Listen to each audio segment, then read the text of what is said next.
రానున్న స్థానిక సంస్థల ఎన్నికల నేపథ్యంలో ప్రధాన మూడు పార్టీలు బీజేపీ, కాంగ్రెస్ అలాగే బీఆర్ఎస్ పార్టీలు పొలిటికల్ గా యాక్టివ్ అయ్యాయని చెప్పవచ్చు.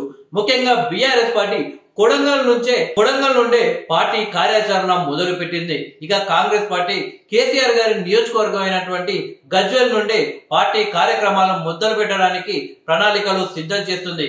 ఈ క్రమంలో తాజాగా మాజీ మంత్రి BRS party working president KTR గారు కొడంగల్ నియోజకవర్గంలో పర్యటించారు. అక్కడ రైతుల కోసం ఆయన ఒక కార్యక్రమం అయితే చేపట్టడం జరిగింది. అయితే ఒక కార్యక్రమంలో కేటీఆర్ గారు సీఎం రేవంత్ రెడ్డిపై సంచలన వ్యాఖ్యలు చేశారు. అంతేకాకుండా రఘుచర్ల రైతులను ఈ యొక్క కార్యక్రమంలోకి తీసుకొచ్చి వాళ్ళతో మాట్లాడించడం జరిగింది.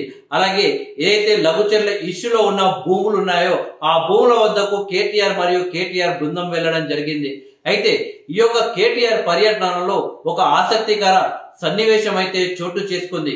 కేటీఆర్ గారు స్టేజ్ పైకి వస్తున్న వేళ అక్కడ బీఆర్ఎస్ పార్టీ నాయకులకు, కార్యకర్తలకు షేక్ హ్యాండ్ ఇస్తూ కేటీఆర్ గారు స్టేజ్ పైకి ఎక్కడం జరిగింది. ఈ క్రమంలో ఒక బీఆర్ఎస్ పార్టీ కార్యకర్త కేటీఆర్ గారి చేయి తీసుకొని కేటీఆర్ చేయికి ముద్దు పెట్టబోయి ఆ చేయిని కొరకడం జరిగింది. దీంతో కేటీఆర్ కి చేతి మంటతో ఇలా చాలాసేపు ఆ చెయ్యి చూసుకోవడం, ఇప్పుడు ఆ వీడియోలు కాస్త సోషల్ మీడియాలో వైరల్ గా మారిపోయాయి. మొత్తానికి కేటీఆర్ యొక్క టూర్ లో మాత్రం కేటీఆర్ కి ఒక రకంగా మొత్తానికి నిన్న కేటీఆర్ కి సంబంధించిన వీడియోని ఇప్పుడు కాంగ్రెస్ అలాగే బీజేపీ కార్యకర్తలు, నాయకులు సోషల్ మీడియాలో వైరల్ చేస్తున్నారు. అలా కేటీఆర్ కి కొడంగల్లో జరిగిన ఒక వింత సంఘటన అయితే ఇప్పుడు సోషల్ మీడియాలో వైరల్ గా మారిపోయింది. మొత్తానికి కేటీఆర్ గారు కొడంగల్ నుండే కార్యక్రమాలు మళ్ళీ స్పీడ్ పెంచడం జరిగింది.